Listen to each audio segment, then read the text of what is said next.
ایک مرتبہ مامون نے امام محمد علیہ السلام کو دربار میں بلوایا، کہا کہ کون سی مسند پہ بیٹھیں گے؟ امام نے کہا ممبر لگوا دو، میں رسول خدا کے ممبر کا وارث ہوں۔ ممبر لگوایا گیا، جیسے امام ممبر پہ آیا اب سارا مجمع جو دربار میں تھا کہنے لگا یہ بچہ واقعی عام بچہ نہیں ہے، چہرے پہ جلال ہے، آنکھوں میں نور ہے۔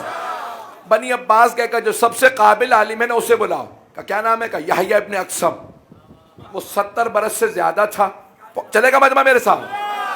کہ 70 برس سے زیادہ ہے، ہمارا مفتی اعظم ہے، سب سے قابل عالم دین ہے۔ کہ اسے بلاؤ۔ وہ آیا، آنے کے بعد دیکھا کہ کس سے مناظرہ؟ وہ جو بچہ ممبر پہ بیٹھا ہے نا اس سے مناظرہ ہے۔ کہ وہ معصوم سا بچہ؟ کہ جانتے ہو نا میں سب سے بڑا مفتی ہوں۔ کہ ہاں، کہ اس بچے سے کیا مناظرہ کروں گا؟ کہ تم کو سوال کر لو۔ تو اس نے کہا ٹھیک ہے، سب سے 56 ابواب ہے فقہ میں، طہارت ہے، نماز ہے، روزہ ہے، حج ہے، زکوٰۃ ہے، خمس ہے، جہاد ہے، تمام ابواب دیکھتے چلے جائے گا۔ قصاص و دیات تک 56 ابواب ہیں، 56 چیپٹرز ہیں فقہ کے۔ پریشان ہو گئے۔ تو اس نے سارے ابواب کو سوچا سب سے مشکل باب ہے حج۔ حج آسان نہیں، حج میں سب سے مشکل ہے کفارات۔ جب احرام باندھ لیتے ہیں نا عمرے کا یا حج کا تو 25 چیزیں حرام ہو جاتی۔ آئینہ دیکھنا حرام، سر کو ڈھانپنا مردوں کے لیے حرام، خواتین کے لیے چہرہ ڈھانپنا حرام۔ پتہ نہیں لوگ ہیں یا نہیں، میں حج نہیں شروع کر رہا ہوں۔ 25 چیزیں حرام، انہیں کہتے ہیں طرق، کہ حج کے دوران انسان شکار نہیں کر سکتا، آئینہ نہیں دیکھ سکتا، قسم نہیں کھا سکتا۔ 25 چیزیں حرام ہو جاتی ہیں حالت احرام میں۔ تو اس نے اچھا ہر چیز کا الگ الگ کفارہ، تو اس نے کہا کہ سب سے مشکل حج میں کفارات۔ ابھی بھی بڑے بڑے علماء سے پوچھ لیں، سب کو کفارات یاد نہیں ہوں گے، جو پڑھاتے ہیں انہیں بھی یاد نہیں ہوتے، حدیثیں دیکھنی پڑتی ہیں۔ پتہ نہیں لوگ ہیں یا نہیں، ایسا ہی ہے۔ میں مولانا بھی تصدیق کر رہے ہیں بھائی، سب سے مشکل کام سارے کفارات الگ۔ 24 چیزیں یاد بھی کر لینا تو کفارات سب کے الگ الگ، کہیں پہ اونٹ ہے، کہیں پہ گائے، کہیں پہ بکری، کہیں پہ صرف استغفار، سب جگہ کفارات الگ الگ۔ تو اس نے کہا کفارات سب سے مشکل۔ بچے سے میں کفارہ پوچھ لیتا ہوں کہ برخوردار یہ بتائیے، محرم کہتے ہیں جس نے احرام باندھ رکھا ہو، کہ محرم نے اگر شکار کیا تو بتائیں کفارہ کیا ہے؟ جیسے آپ خاموشی، سارا دربار خاموش ہو گیا۔ اتنا مشکل سوال اتنے سے بچے سے، ہمیں ہی نہیں معلوم، بچہ کیا جواب دے گا؟ مامون خود پریشان، اگر مجھ سے پوچھ لے تو مجھے بھی نہیں پتا، میں خود نہیں جانتا۔ تو یحییٰ نے کہا میں مشکل سوال لایا ہوں، یہ بچہ پھنس جائے گا۔ تو پوچھا کہ بھائی برخوردار بتائیے کفارہ کیا ہے اگر حالت احرام میں کوئی شکار کر لے؟ امام نے کہا تیرا سوال ناقص ہے۔ نہیں ہے مجمع؟ امام نے کہا تیرا سوال ناقص ہے، تو سوال مکمل کر، میں جواب دیتا ہوں۔ یحییٰ ابن اقسم نے کہا کہ سوال ناقص کیسے ہے؟ بھائی حالت احرام میں شکار حرام ہے، اگر کوئی شکار کر لے تو کفارہ کیا؟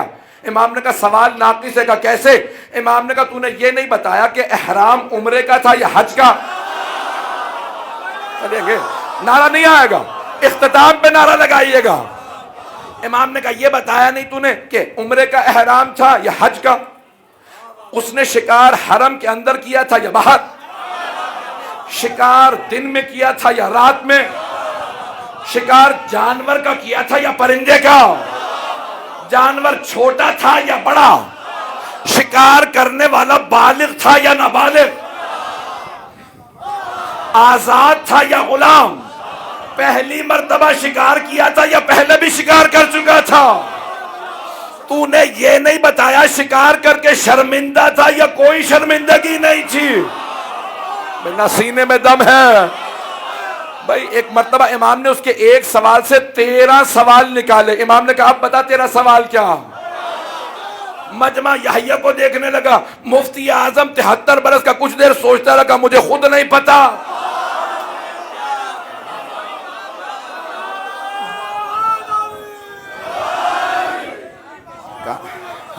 کہ مجھے خود نہیں پتا سوال کیا ہے، آپ نے میرے سوال کا وہ حال کیا، کچھ سمجھ نہیں آ رہا۔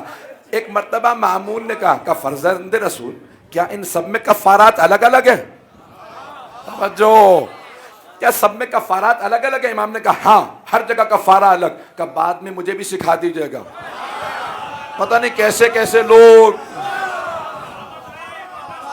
خلافتوں میں آ گئے تھے.